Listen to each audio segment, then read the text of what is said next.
Well, guys, the parents are the first to say that they love this school and they love the teachers, but they're also standing up for their son's rights because they say he is being wrongly accused of something he doesn't even understand. Jackson Riley was suspended from Great Valley Charter School in Modesto last month after he refused to take his backpack off in class. The 5-year-old told one of his teachers there was a bomb in his backpack, which would explode if he took it off. So they looked in his backpack, and my son's 5 years old. Obviously, there's no bomb in my kid's backpack. They called me at work and said there's been an incident at the school.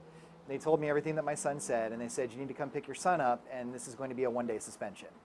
Jackson's parents initially received this letter explaining the reason for the suspension, which stated the student, quote, intentionally engaged in harassment, threats, or intimidation, a code that applies to students 4th through 12th grade. The family complained, claiming the suspension was extreme and one Jackson didn't deserve. They also pointed out that the code didn't apply in this case. And they said, well, hey, you're right, it doesn't fit, so here's what we've done for you.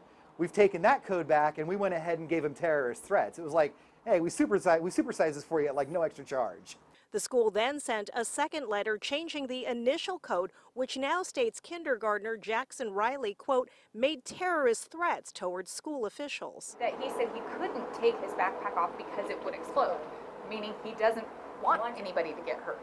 So, I mean, granted, it's all in the world of pretend play, and we're talking about an imaginary bomb, but where was the threat? And we still haven't really received a clear answer to that.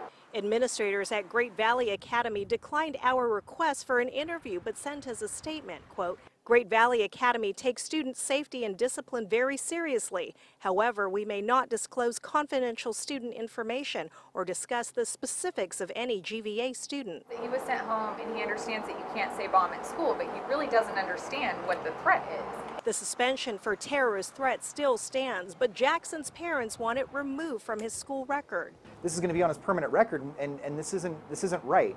He never threatened anybody. He's 5. He has an imagination. We just want what's right is right, and what's right in this instance is for our child to not have a permanent mark on his record because of this. In Modesto, Rowena Shaddix, Fox 40 News.